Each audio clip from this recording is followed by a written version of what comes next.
ही वह अपमानजनक संधि जो जर्मनी और उसके सहयोगी देशों पर जबरदस्ती थोपी गई थी। चलिए जानते हैं कि क्या है वर्साय की संधि और यह संधि हुआ क्यों था। वर्ष 1914 में प्रथम विश्व युद्ध आरंभ हुआ तथा वर्ष 1918 में समाप्त हो गया था। इस युद्ध में मित्र राष्ट्र विजय हुए थे, जबकि जर्मनी और उसके सहयोगी देश ऑस्ट्रिया, हंगरी, बुल्गारिया और तुर्की पराजित हुए थे। प्रथम विश्व युद्ध समाप्त होने के बाद वर्ष 1919 में पेरिस में एक शांति सम्मेलन आयोजित किया गया था, जहां पर इन पांचों पराजित देशों के साथ अलग-अलग संधियां की गई थी। इस दौरान ऑस्ट्रिया के साथ सोंजरमे की संधि, हंगरी के साथ त्रियानो की संधि, बुल्गारिया के साथ न्यूली की संधि, तुर्की के साथ सेवर्स की संधि और जर्मनी के साथ वर्साय की संधि की गई थी।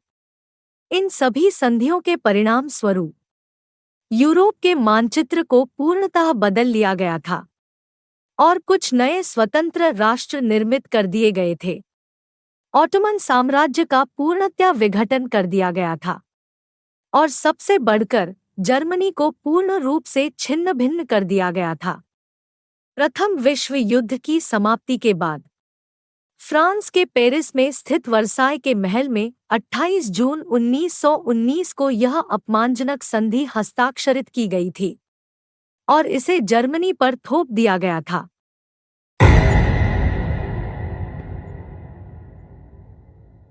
1870 ईस्वी में जर्मनी ने फ्रांस के एल्सेस और लॉरेन नामक दो प्रांत छीन लिए थे। वर्साय की संधि के माध्यम से ये दोनों ही प्रांत जर्मनी से वापस लेकर फ्रांस को लौटा दिए गए थे। इस संधि के माध्यम से जर्मनी में अनिवार्य सैनिक सेवा समाप्त कर दी गई थी और यह प्रावधान किया गया था कि अगले 12 वर्षों तक जर्मनी को 1 लाख से अधिक थल सेना रखने की अनुमति नहीं होगी। जर्मनी पर प्रतिबंध लगा दिया गया कि जर्मनी न तो किसी भी प्रकार की युद्ध सामग्री का निर्माण कर सकता है और न ही वह किसी भी प्रकार की युद्ध सामग्री का आयात कर सकता है।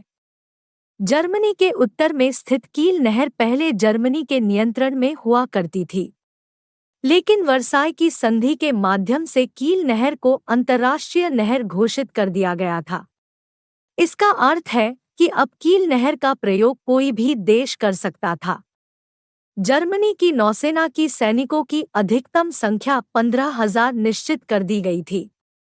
इसके अलावा जर्मनी की वायुसेना को पूरी तरह से भंग कर दिया गया था।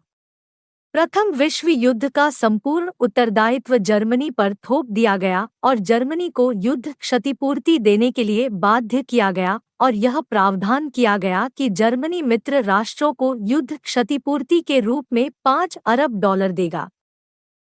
जर्मनी को इस बात के लिए भी बाध्य किया गया था कि जर्मनी फ्रांस, इटली और बेल्जियम को एक निश्चित मात्रा में कोयले की आपूर्ति सुनिश्चित करेगा।